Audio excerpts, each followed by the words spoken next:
Kinetic energy और potential energy वाली term neglect हो जाएगी और फाइनली ये आपका जीरो हो जाएगा। और अगर अपन कंबशन चैम्बर की बात करें तो वहाँ पर वर्क ट्रांसफ़र क्या होगा, जीरो होगा। और अगर मैं यहाँ से लिखूँ तो मुझे मिल जाएगा del Q by del M is equal to H two minus H one, और ये आपका हो जाएगा del Q by del M is equal to M dot H two minus H one. And again air आपकी ideal gas है और working fluid यहाँ पर एयर है, तो मैं लिख सकता हूँ कि जो हीट इनपुट है वो आपका हो जाएगा M dot C P T two minus T one. ये आपका हीट एडिशन होगा। इसके बाद ये आपकी थी प्रोसेस 2 से 3।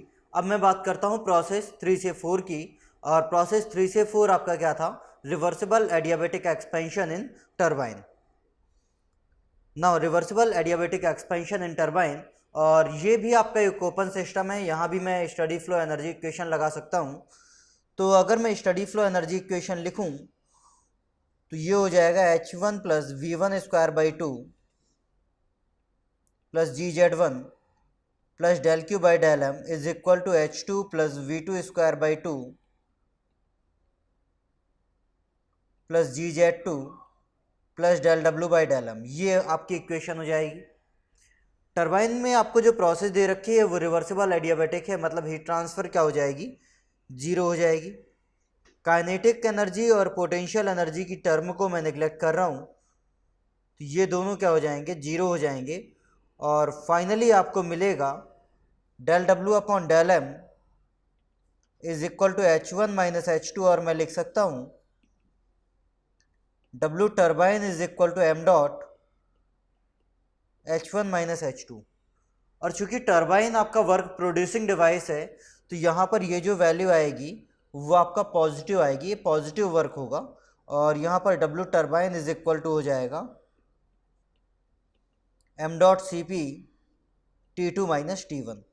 ये आपका टर्बाइन का वर्क हो जाएगा। ये आपकी प्रोसेस 3 से 4 थी, reversible adiabatic expansion in turbine. इसके बाद मैं बात करता हूँ नेक्स्ट प्रोसेस, प्रोसेस नंबर 4 से 1, कांस्टेंट प्रेशर हीट रिजेक्शन इन इंटरकूलर। अगर क्लोज साइकिल है तो इंटरकूलर में होगा, और अगर ओपन साइकिल है तो डायरेक्टली एटमॉस्फेयर में होगा, लेकिन तब भी प्रोसेस कांस्टेंट प्रेशर ही मैं लिखूंगा। तो प्रोसेस 4 से 1 हो जाएगी कांस्टेंट प्रेशर हीट रिजेक्शन। अगर इसके लिए स्टडी फ्लो एनर्जी इक्वेशन लिखूं तो मैं अगेन लिख सकता हूँ H one plus V one square by two plus G Z one plus del Q by del M is equal to H two plus V two square by two G Z two plus del W by del M. ये expression हो जाएगा। आपको heat rejection दे रखा है, यहाँ पर work transfer zero होगा। And again kinetic energy और पोटेंशियल एनर्जी वाली टर्म क्या हो जाएंगी, जीरो हो जाएंगी। और मैं लिख सकता हूँ यहाँ पर कि जो del Q upon del M है वो आपका हो जाएगा H one minus H two, और यहाँ से मैं लिख सकता हूँ कि जो हीट रिजेक्शन है वो हो जाएगा M dot H one minus H two. और चूंकि हीट रिजेक्शन हीट आउट हो रहा है, तो ये जो वैल्यू है वो आपकी निगेटिव वैल्यू आएगी।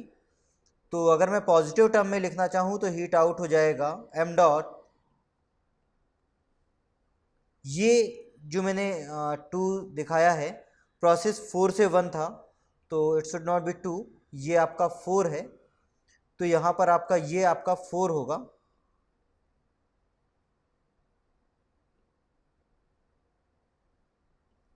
ये H four plus V four square by two plus G Z four, तो ये H one minus H four होगा, ये H one minus H four होगा, और ये आपका हो जाएगा पॉजिटिव में अगर लिखूँ तो H four minus H one,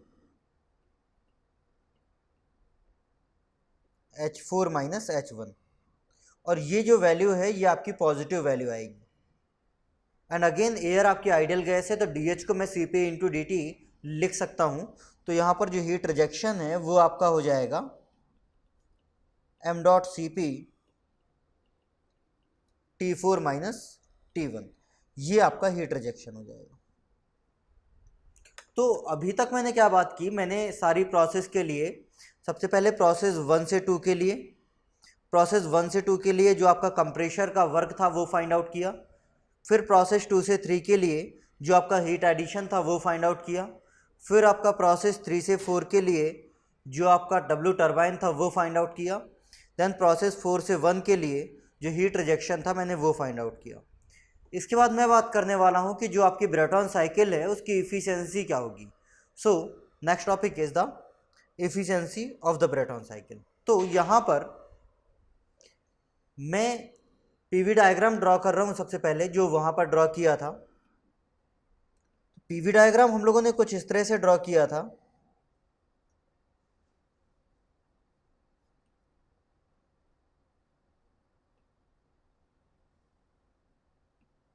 सबसे पहली प्रोसेस जो आपकी थी वो थी रिवर्सिबल एडियाबेटिक कंप्रेशन, और रिवर्सिबल एडियाबेटिक कंप्रेशन कुछ ऐसा था। उसके बाद की आपकी जो प्रोसेस थी वो थी constant pressure heat addition. Then आपका था reversible adiabatic expansion, then constant pressure heat rejection. ये आपका पीवी डायग्राम था। ये 1 था, ये 2 था, ये 3 था और ये 4 था। और ये दोनों प्रोसेस 1 से 2 और प्रोसेस 3 से 4 आपकी रिवर्सिबल एडियाबेटिक थी, दैट इज पीवी के power gamma is equal to constant. और यहाँ पर आपका हीट एडिशन हो रहा था और यहाँ पर आपका हीट रिजेक्शन हो रहा था। अब अगर मैं लिखना चाहूँ तो मैं लिख सकता हूँ कि जो efficiency of the Brayton cycle है, इफिशियंसी है वो हो जाएगा W net upon heat input. और जो डब्ल्यू नेट है वो क्या होगा, टरबाइन ने कुछ वर्क प्रोड्यूस किया होगा और उस वर्क का कुछ पार्ट कंप्रेशर ने कंज्यूम किया होगा। मतलब जो डब्ल्यू नेट है वो आपका हो जाएगा W turbine minus W compressor. तो यहाँ से इफिशियंसी इज इक्वल टू मैं लिख सकता हूँ W turbine minus W compressor upon heat addition. और मुझे पता है थर्मोडाइनमिक्स में जब हम लोग first law of the thermodynamics की बात करते हैं तो हम लोग लिखते हैं कि किसी भी साइक्लिक प्रोसेस के लिए sigma Q is equal to क्या होगा, सिग्मा डब्ल्यू होगा। मतलब जितना नेट वर्क होगा फॉर ए साइकिल, जितना सिग्मा क्यू होगा उतना ही सिग्मा डब्ल्यू होगा। मतलब जो डब्ल्यू नेट है वो क्यू नेट के ही बराबर होगा और क्यू नेट आपका हो जाएगा Q in minus Q out. और अगर मैं यहाँ पर डब्ल्यू नेट की जगह Q in minus Q out की वैल्यू पुट करूँ तो जो इफिशियंसी का एक्सप्रेशन होगा वो हो जाएगा 1 minus Q out upon Q in. ये आपका इफिशियंसी का एक्सप्रेशन हो जाएगा। इसके बाद जो हीट रिजेक्शन है वो आपका प्रोसेस 4 से 1 में है और जो हीट एडिशन है वो प्रोसेस 2 से 3 में है। और हीट रिजेक्शन और हीट एडिशन की जो वैल्यूज़ है मैंने अभी भी फाइंड आउट की थी। तो यहाँ पर जो हीट रिजेक्शन आया था वो आया था M C P T4 minus T1, और जो हीट एडिशन आया था वो आया था M C P T3 minus T2। और अगर मैं यहाँ पर देखूँ तो ये एम डॉट सी पी से एम डॉट सी पी क्या हो जाएगा, कैंसिल हो जाएगा। और फाइनली जो मुझे एफिशिएंसी का एक्सप्रेशन मिलेगा वो क्या हो जाएगा, 1 minus, it is 1 minus, sorry,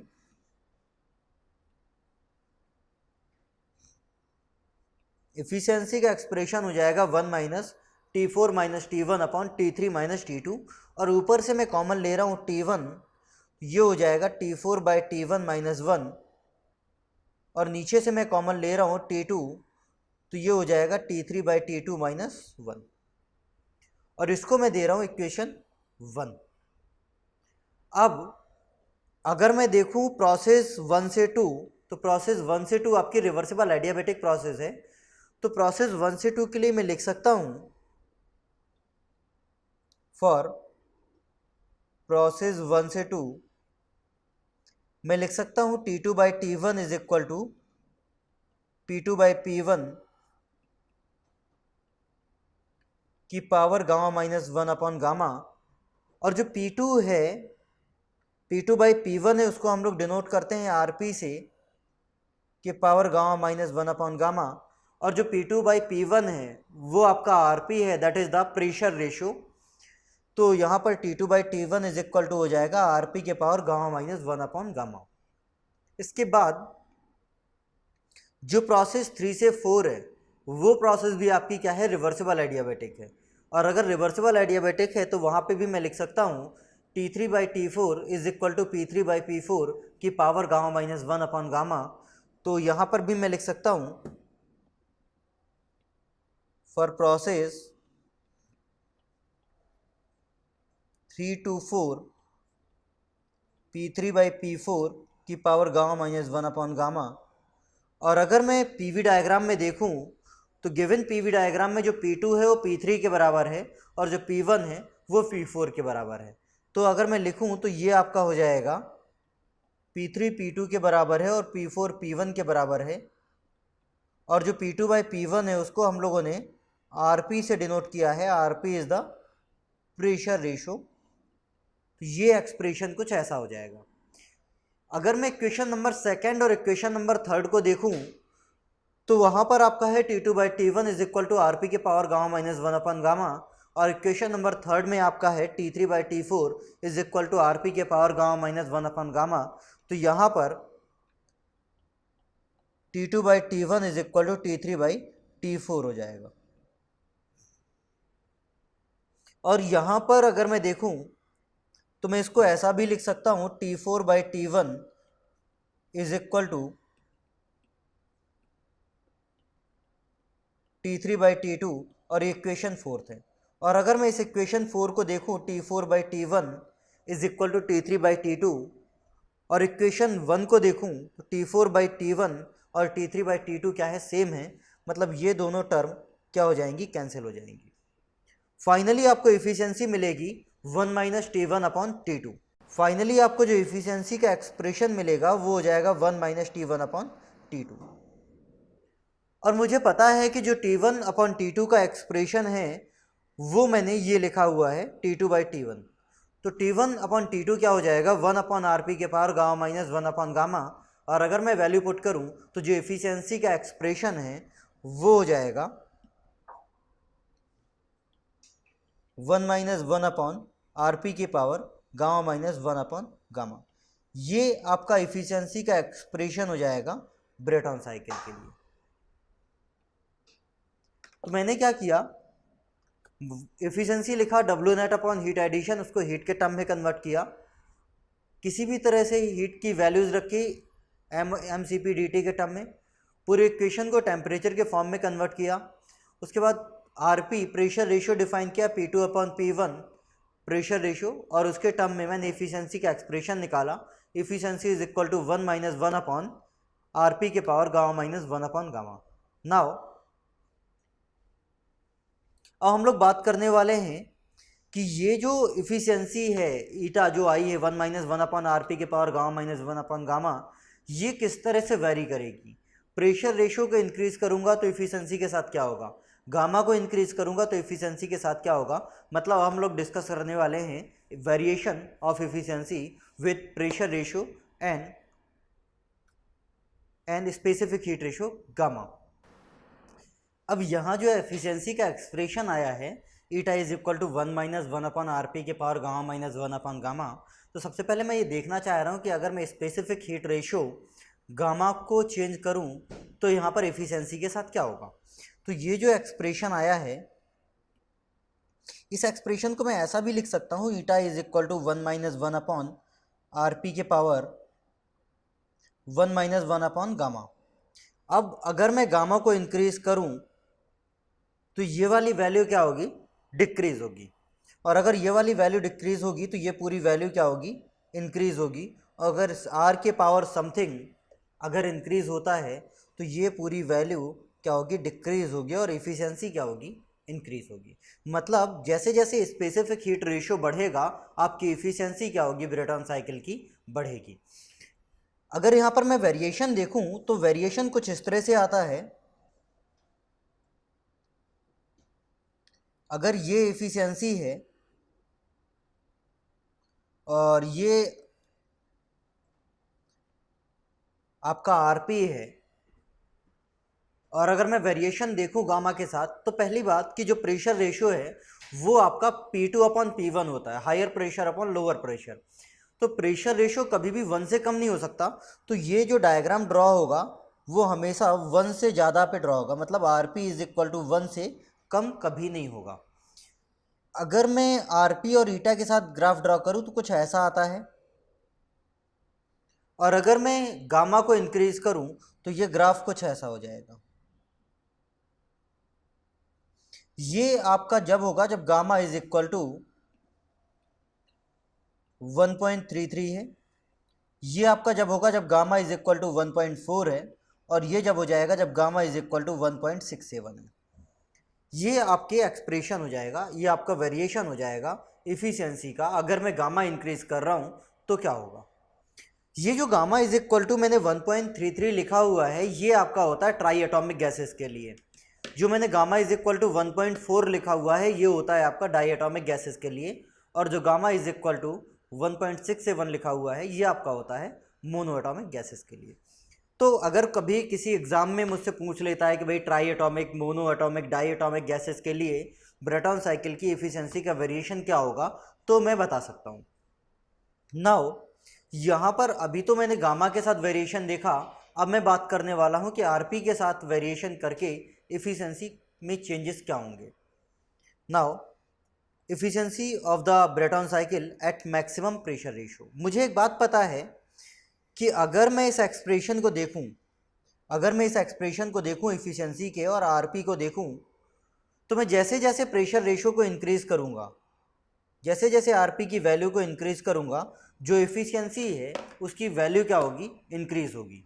जैसे जैसे प्रेशर रेशियो को इंक्रीज करूंगा, एफिशिएंसी की वैल्यू क्या होगी, इंक्रीज होगी। अगर pressure ratio is equal to 1 हो जाता है तो एफिशिएंसी इज इक्वल टू क्या हो जाएगा, 0 हो जाएगा। आरपी अगर यहाँ पर 1 हो गया, अगर आरपी आपका 1 हो गया, at RP is equal to 1, efficiency is equal to क्या हो जाएगी, 0 हो जाएगा। और आरपी जैसे जैसे बढ़ाता जाऊंगा, एफिशिएंसी क्या होती जाएगी, इंक्रीज होती जाएगी। और अगर मैं कभी आरपी मैक्सिमम पे बात करूं तो वहां पर आपकी एफिशिएंसी क्या हो जाएगी, मैक्सिमाइज हो जाएगी। तो अगर मैं बात करूं efficiency of the Brayton cycle at maximum pressure ratio, तो अब मैं बात करता हूं कि कोई भी प्रैक्टिकल वर्किंग साइकिल है, कोई भी practical working cycle, Brayton cycle हो सकती है, रैंकाइन हो सकती है, आईसी इंजन की Otto cycle, Diesel cycle, dual cycle, Lenoir cycle, Atkinson cycle, Stirling cycle, कोई भी साइकिल हो सकती है।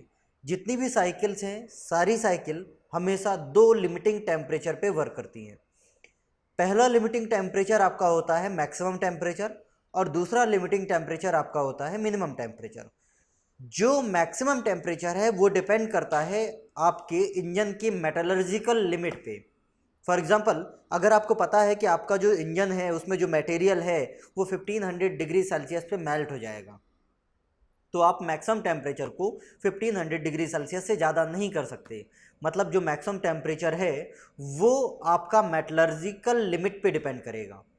उसके अलावा जो दूसरा लिमिटिंग टेम्परेचर है, मिनिमम टेम्परेचर, वो आपका डिपेंड करेगा कि वहाँ पर सराउंडिंग कंडीशंस कितनी हैं, और उसी मिनिमम टेम्परेचर पे आपका हीट रिजेक्शन हो रहा होगा। मतलब अगर मैं बात करूँ तो any practical working cycle work between two temperature limit. First one is the maximum temperature, depend on the metallurgical condition of the engine, and second one is the minimum temperature, depend on the surrounding condition.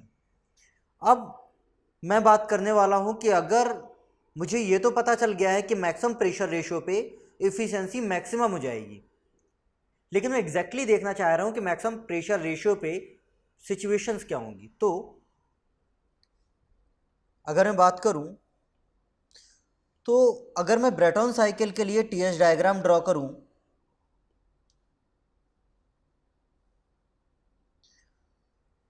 तो ऐसा कुछ होगा। सबसे पहली process reversible adiabatic compression,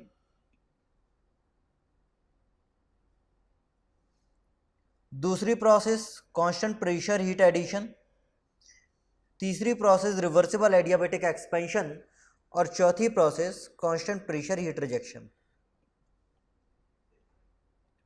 आपका TS diagram कुछ इस तरह से था। इसके बाद ये आपका जो टेम्परेचर है ये क्या होगा आपका, ये आपका मिनिमम टेम्परेचर होगा,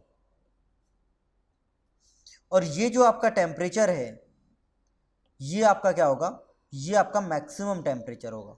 और यही दो लिमिटिंग टेम्परेचर हैं जिस पे आपकी साइकिल वर्क कर रही होगी। अब अगर मैं बात करूं यहाँ पर कि भाई मुझे क्या करना है, प्रेशर रेशियो को मैक्सिमाइज करना है, तो ये जो टीएच डायग्राम है, ये जो टीएच डायग्राम है ये इन दोनों लिमिटिंग टेम्परेचर पे वर्क कर रहा है, एक ये टेम्परेचर और एक ये टेम्परेचर।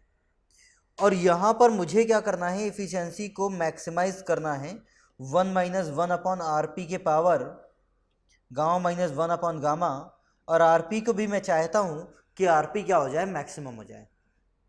और जो आरपी है वो आपकी वैल्यू है P2/P1 की, और अगर आरपी को मैक्सिमम करना है तो जो P2 है वो क्या होना चाहिए, मैक्सिमम होना चाहिए।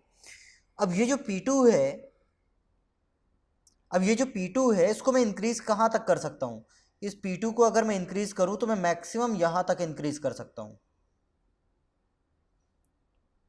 P2 को मैं मैक्सिमम इंक्रीज कर सकता हूँ 2 डैश तक। और जैसे ही 2 डैश से ऊपर इंक्रीज करूँगा आपका टेम्परेचर मैक्सिमम टेम्परेचर से ऊपर निकल जाएगा और जो वहाँ पर मटेरियल है वो मेल्ट हो जाएगा। तो मैं 2 को मैक्सिमाइज कर सकता हूँ यहाँ तक। तो अगर मैं आरपी मैक्सिमम की बात करूँ, जो 2 पॉइंट है वो T2 डैश पे पहुँच जाएगा, मतलब ये आपका T2 डैश पे पहुँच जाएगा। तो आरपी मैक्सिमम की जो वैल्यू है, मुझे पता है कि ये 1 से 2 डैश वाली प्रोसेस रिवर्सिबल एडियाबैटिक है, और रिवर्सिबल एडियाबैटिक के लिए T2/T1 is equal to P2/P1 की पावर गामा माइनस 1/गामा क्या होगा, वैलिड होगा। तो यहाँ पर जो आरपी मैक्सिमम है वो आपका क्या हो जाएगा, T2-T1 और इसके पावर गामा माइनस 1/गामा। तो यहाँ पर आपकी वैल्यू हो जाएगी, और ये T2 डैश आपका क्या है, मैक्सिमम टेम्परेचर है, और T1 आपका क्या है, मिनिमम टेम्परेचर है। मैं इस डायग्राम में देख सकता हूँ T2 डैश आपका मैक्सिमम टेम्परेचर है और T1 आपका मिनिमम टेम्परेचर है। तो यहाँ पर जो वैल्यू आएगी आरपी मैक्सिमम के पावर गामा माइनस 1/गामा इज इक्वल टू हो जाएगा T maximum upon T minimum. ये इंपॉर्टेंट वैल्यू है, ये जो वैल्यू है ये इंपॉर्टेंट है। और अगर इसको मैं यहाँ पर पुट करूँ इस एक्सप्रेशन में, तो मुझे वैल्यू मिल जाएगी कि आरपी मैक्सिमम पे एफिशिएंसी जो मैक्सिमम आई है उसका एक्सप्रेशन क्या होगा। तो अगर मैं वैल्यू पुट करूँ तो जो ईटा मैक्सिमम है वो वैल्यू हो जाएगी 1 minus T minimum upon T maximum. ये आपकी ईटा मैक्सिमम है ब्रेटॉन साइकिल की।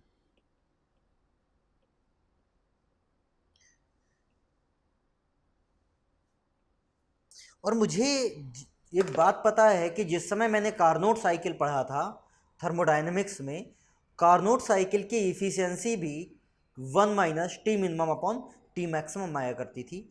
मतलब ये बराबर हो गई है इफ़िशियंसी ऑफ कार्नोट के। मतलब अगर मैं बात करूँ तो मैं ऐसा कुछ कह सकता हूँ कि मैक्सिमम प्रेशर रेशियो पे ब्रेटॉन साइकिल की efficiency 1 minus T minimum upon T maximum हो जाएगी, और वो इफ़िशियंसी कार्नोट साइकिल की इफ़िशियंसी के क्या हो जाएगी, बराबर हो जाएगी। अगर मैं यहाँ पर आपको ग्राफिकल वेरिएशन दिखाना चाहूँ तो ये कुछ ऐसा होगा, ये आपकी इफ़िशियंसी ऑफ द ब्रेटॉन है और ये आपका प्रेशर रेशियो है आरपी। और आरपी जो प्रेशर रेशियो है वो कभी 1 से कम नहीं हो सकता। अभी तक जो हम लोगों ने कंक्लूड किया वो ये है कि efficiency eta is equal to 1 minus 1/RP के पावर गामा माइनस 1/गामा है। आरपी जब 1 होगा, प्रेशर रेशियो 1 होगा, तो इफिशियंसी 0 हो जाएगी। ये मैंने आपको दिखाया था कि आरपी जब 1 है तो इफिशियंसी 0 हो जाएगी। उसके बाद हम लोगों ने ये बात भी की थी कि अगर मैं प्रेशर रेशियो को बढ़ाऊंगा तो इफिशियंसी क्या होगी, इंक्रीज़ होगी। हम लोगों ने ये बात भी की कि मैक्सिमम प्रेशर रेशियो पे इफिशियंसी मैक्सिमम हो जाएगी। उसके बाद हम लोगों ने ये बात भी की कि वो जो ब्रेटॉन साइकिल की मैक्सिमम एफिशिएंसी है वो कार्नोट साइकिल की एफिशिएंसी के क्या हो जाएगा, बराबर हो जाएगा। तो अगर मैं यहाँ पर आपको दिखाना चाहूँ